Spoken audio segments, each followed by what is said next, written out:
E vamos começar o primeiro programa Socorro na TV. Ajeite-se aí no sofá. Aumenta um pouquinho o volume da sua TV, porque agora você vai conhecer, através da reportagem de Maíse Rocha e Sérgio Almeida, um pouco da história de Nossa Senhora do Socorro. Nossa Senhora do Socorro, mais de 400 anos de vida. Como é que tudo isso aqui teve início? Nossa Senhora do Socorro, a história da cidade, ela começa em 1575, na verdade antes disso, né, com a ocupação indígena, as tribos Tupinambá principalmente, que ocupavam aqui o território. Mas em 575 é que a gente vai ter a presença do europeu, a presença do português aqui, os primeiros registros, né? A cidade ela vai passar por várias etapas até a sua emancipação política, que vai ser em 1864.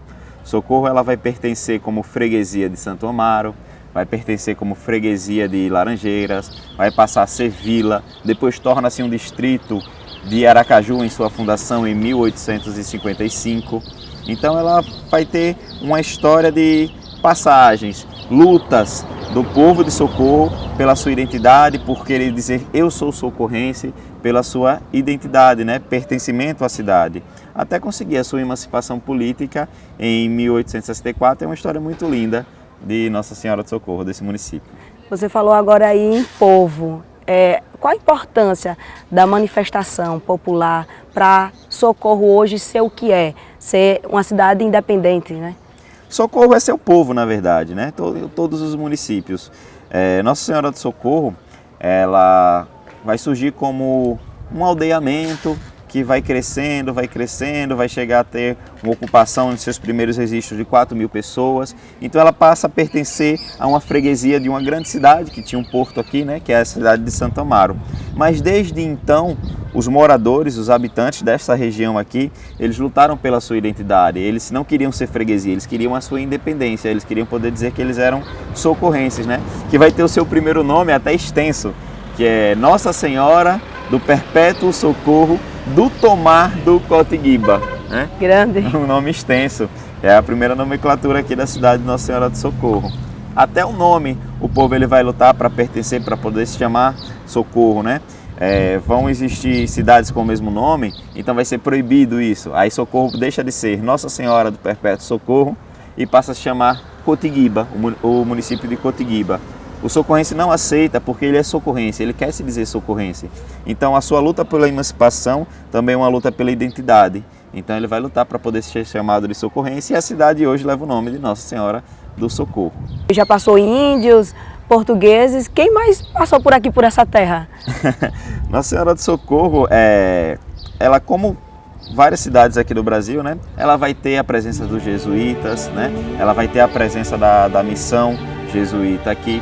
Inclusive, os fundadores da igreja aqui, estamos às escadarias da igreja matriz de Nossa Senhora do Socorro, né?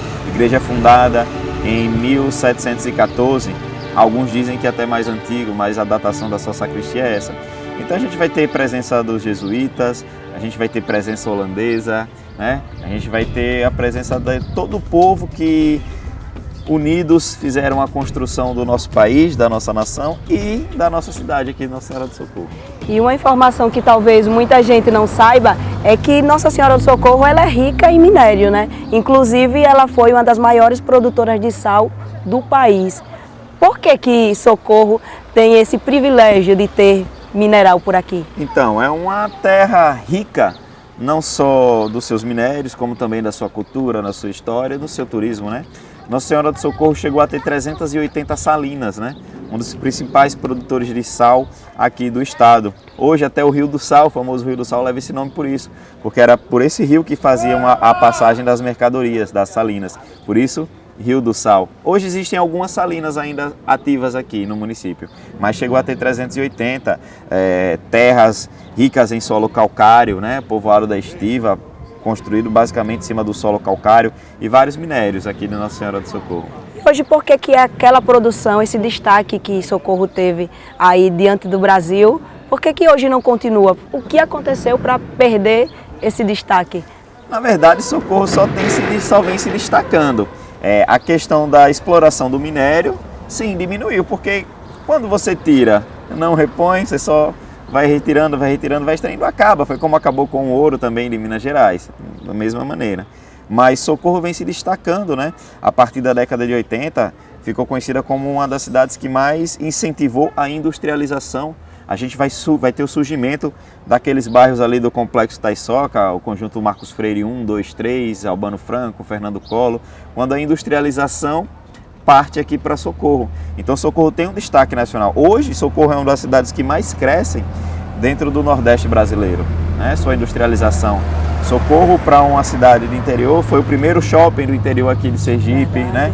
Então Socorro é uma cidade que está se desenvolvendo bem. A proximidade com a metrópole também facilita esse desenvolvimento da cidade. E na sua visão como historiador, como é que você avalia esse processo histórico de Nossa Senhora do Socorro? Tivemos índios, passaram portugueses, fomos aldeia, freguesia. Hoje somos a maior segunda cidade em nível populacional, em nível econômico do estado de Sergipe. Então é bem interessante, né? Inclusive eu gosto de trabalhar essa palavra, identidade, pertencimento e o desenvolvimento da cidade. Tem dois panoramas. Aqui, o centro histórico, né? Onde vai ter essa luta, né? Se você for pesquisar, você vai ver várias ações judiciais do período, o povo pedindo a emancipação política, até pelo nome de Socorro. Quando a gente também vai ter do outro lado, um povo que não tem tanta identidade com a cidade, que vão ser os filhos dos migrados e os migrados aqui, ali para aquela região do Complexo Taissoca, a partir da década de 80, né? Aracaju não tem mais para onde expandir a sua indústria, Socorro tem um território aqui que há essa possibilidade da expansão industrial. Então, quando é construída essas indústrias, é preciso de mão de obra para trabalhar. E a mão de obra precisa estar próximo, porque a locomoção era complicada. Então, são construídos conjuntos habitacionais. O Marcos Freire 1, 2, 3 e o Fernando Collor. Esse pessoal dessa região aí, como eles são migrados, não são filhos da terra, falta um pouquinho da identidade, do pertencimento. Inclusive, é um dos problemas de Socorro, um dos problemas sociais da nossa cidade. Que aí a gente vai ficar conhecido como cidade dormitório. A questão da migração pendular da geografia, quando você passa a sua jornada de trabalho ou de estudo em Aracaju e retorna só para dormir em Socorro. Muitos jovens aqui da cidade de Nossa Senhora do Socorro, nas suas redes sociais, Facebook, Instagram, coloca lá, Aracaju. Quando você sai daqui de Socorro que vai para algum outro lugar e pergunta, você mora onde? Você fala Aracaju.